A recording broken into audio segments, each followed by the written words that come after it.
All right, this is the end of the session. This is Wilson's Roadmap to Success, down. I always like to have a dog on film, so there we go. Down, down, there you go. I'll let you chew on that while I explain what's going on. Nope, over here. All right, so he's a puppy, and he looks like an adult, but he really is a puppy. So I think a lot of his behavior problems are related to being a puppy, and I think the guardians have kind of given into a lot of his temper tantrums and really trained him to do the exact opposite of what they wanted. When I first started the session, the guardian, he invaded her personal space and she petted him. He scratched at her, she petted him. So one of the things I went over was what I call petting with a purpose. So we're only going to pet the dog when he does something we want. So if he scratches at us, that's a demand. We're definitely not going to pet him. Instead, we're going to tell him to sit. Wilson, sit. And then pet him under his chin, say the word sit. So he gets a reward after he does something for us. Now, let's say we want to pet him. We're just going to still tell him to sit, and then when he sits, then we would pet him and say the word sit. If somebody in the room and the family is petting the dog without a purpose, we watch in the room and we see mom's petting him and he's standing up. We say, paycheck. Mom throws her hands up, tells him to sit. As soon as he sits, then when she pets him and say sit, and then she could say, actually told him to sit before he came in, you just didn't see me. That's okay, because we won't realize how often we're doing this, so that just helps us remind each other. I'd also like the guardians to use passive training. Every time he comes to us, we're going to pet him and say the word here. We changed it from come because I think we've desensitized the word come by using it over and over when he was interested in something else. So that's something we want to avoid doing. If he is interested in the door, we're not going to say come, come, come. We're going to say here once. If he doesn't come, then we're going to go over, walk over the door, grab him by his collar, and take him. We're going to make it happen. And always following through is something else I'd like the guardians to do. If you tell him to sit and he walks away, we're going to follow him very methodically, not angrily. We're not going to say sit, sit, sit. We're going to keep on following him until he finds himself somewhat cornered. Then we bark out the order, sit, and then we walk away.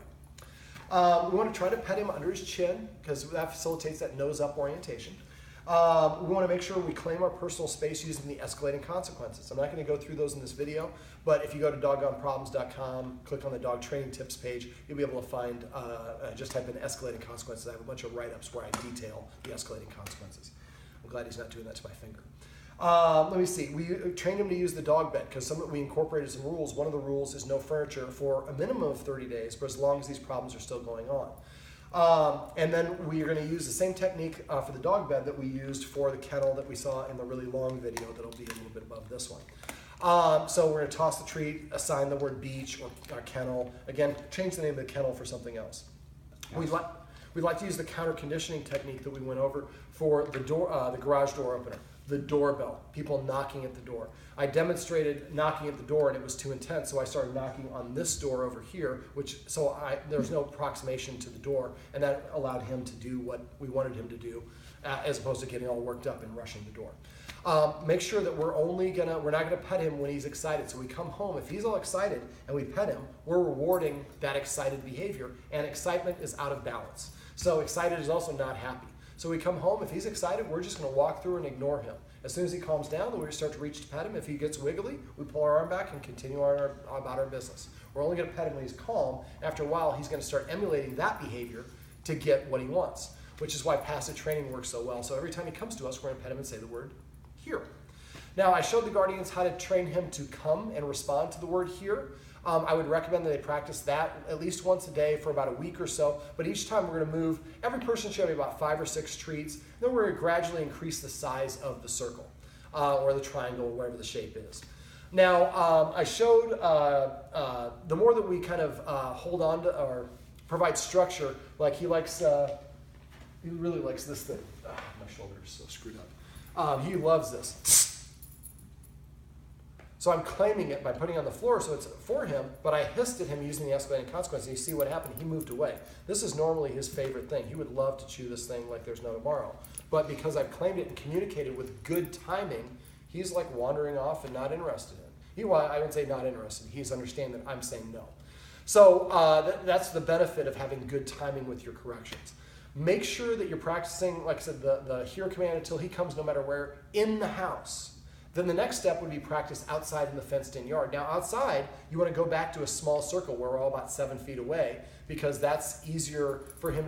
We don't want to go too advanced. It's more stimulus, so we need to kind of, I would say dumb things down, but bring it back to a more easy level. had him practice that skill set when there are birds overhead. There's boats on the lake. There's all these other things that are going on. And gradually, eventually, we get bigger and bigger where we can be on one side of the yard or the other, or we can do it when we're in the pool and have him swimming to us. Another great way to for him to burn some energy and work on the recall. Now, he is a higher energy lab, and he's a puppy, so he needs a lot more exercise than he's getting now. I think that bed destruction, scratching, and a lot of this exuberant behavior is a result of a puppy that doesn't have structure, but also is not getting its exercise and physical needs met. So one of the things the guardians might look into is doggy daycare. That was a great way to, if he's there at doggy daycare for 8 hours, he's going to come home, he's going to be sleeping.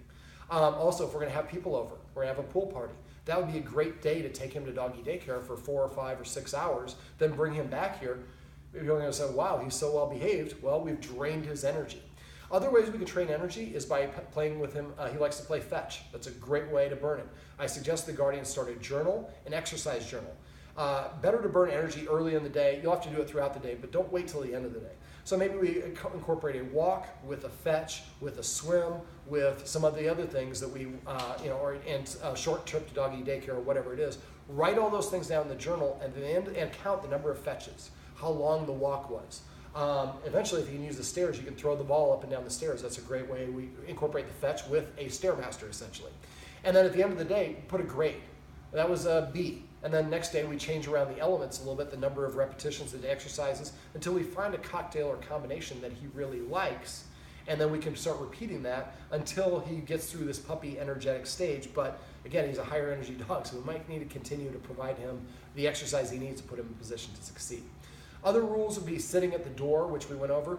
The write-up that's going to be I might have one of Sam's, but the write-up from me that's going to be below this one on my website is a Dalmatian mix. She's brown, and I have a whole exercise at the door. So you might the guardians might want to watch that video. That might provide a little insight for the door exercise. But he has to basically sit at the door. If he doesn't sit, I walk away after saying it the first time. We're only going to say commands once. Then we're going to make it happen.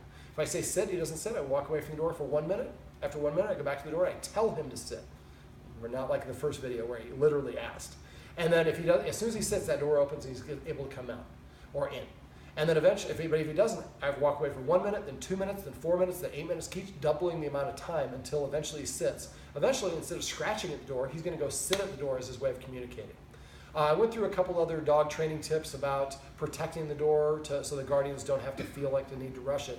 But remember, anything that your dog is doing when you pet it is what you're reinforcing. So if he's hyper or jumping up or invading your personal space or chewing the wrong thing or whatever it is, and you pet him, you're saying, I like what you're doing so much, I'm paying you to do it. So make sure we don't do that. All right, there's probably a couple other things I'm forgetting, but the guardians can always call me like anybody else. Make sure texting is actually going to be the fastest way to reach me. Also, one other thing, you're going to be watching this within about 24 hours of the session. You'll be excited. Make a reminder, come back a month later, watch it again. You'll pick up little things in this video and in the other videos that you forgot about, like not walking around the dog, walking through them. Little things like that, but if you forget anything or you're unsure, make sure you text me or call me. I can usually help with a quick phone call. I think we're going to be back to work with him on his stay and teach him some loose leash manners. But right now, that's going to wrap it up for Wilson's Roadmap to Success. Remember, everything you do trains your dog, only sometimes you mean it.